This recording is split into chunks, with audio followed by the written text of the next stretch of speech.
আমাদের স্থানীয় প্রশাসনের অবশ্যই উদ্যোগ আছে। আমরা জনগণকে সচেতন করার জন্য চেষ্টা করছি, ফায়ার সার্ভিসের পক্ষ থেকে চেষ্টা করা হচ্ছে।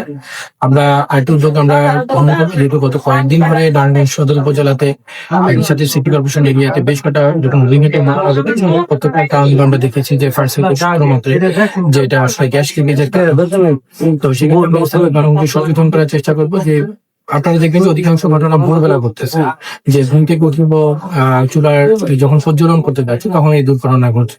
তো আমরা জনগণকে সচেতন করার জন্য একটা উদ্যোগ নেবো, মাইকিং থেকে শুরু করে লিফটের ভিতরে অথবা ওয়ার্ড ওয়ার্ডে যে আমাদের প্রতিটা ওয়ার্ড কমিটিতে আমরা যে আমাদের ইউনিয়ন পরিষদ আছে, সিটি কর্পোরেশন আছে, ওয়ার্ডগুলোতে আমরা স্থানীয় সমাবেশ আয়োজন করে জনগণকে সচেতন করা যে তারা যখন সকালবেলা ঘুম থেকে উঠবে অন্তত রুমের দরজা জানালা সবকিছু খোলার পরে একটা সার্টেন এবং 4-5 মিনিট পরে যদি কোনোভাবে গ্যাস যদি ওখানে লিকেজ হয়ে থাকে, জমাটবদ্ধ হয়ে থাকে, সেই জায়গায় গ্যাসটা যাতে সরে যেতে পারে এই ধরনের ব্যবস্থা করা। একই সাথে আমরা ফায়ার সার্ভিসের মাধ্যমে এলাকাগুলোতে আমরা কিছু ব্যবস্থা করবো, মহড়ার ব্যবস্থা করবো যাতে এখানকার লোকজন সচেতন হতে পারে। আর তৃতীয়ত আমরা যেটা করবো, আমরা তিতাসের সাথে কথা বলবো, যেহেতু লাইনগুলো দীর্ঘদিনের পুরোনো লাইন, এরকম বেশ কিছু অভিযোগ আমরা পাচ্ছি।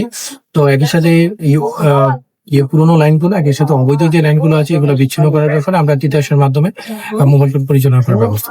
দেখবেন যে প্রত্যেকটা দুর্ঘটনা প্রায় সকাল সময় ঘটে। তো আমাদের এই সকাল সময় দুর্ঘটনা ঘটার কারণ হচ্ছে যে আমরা সবাই দরজা জানালাগুলো আমরা সবাই বন্ধ করে রাখি, এবং অনেক সময় দেখা যায় যে অনেকের ঘরেতেই গ্যাসগুলো লিক হয়ে থাকে। তো এই দরজা জানালাগুলো আমরা না খুলে অনেক সময় প্রয়োজনের কাজে আমরা গ্যাস লাইট জ্বালাই, তো জ্বালালে ওইখান থেকে একটা বিস্ফোরণের সৃষ্টি হয়। আর আরেকটা বিষয় হচ্ছে এই যে অনেক পুরনো তিতাসের লাইন, 40 বছর 50 বছর আগের যে পুরনো লাইনগুলো আমাদের এলাকায় বিদ্যমান আছে, এই লাইনগুলো আদৌ পর্যন্ত কোনো সংস্কার হয়নি। তো সংস্কার না হওয়ার কারণে পাইপগুলো লিকেজ আছে, এবং হচ্ছে এই সংযোগের ক্ষেত্রেও কিছু অনিয়ম আছে।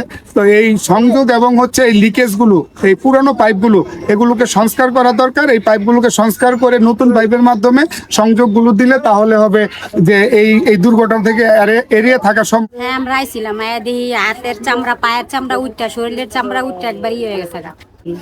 একজন আগুন লিয়ে দৌড় দিছে লোয়ার ব্রিজের নাইয়া বইছে আগুন লইয়াই।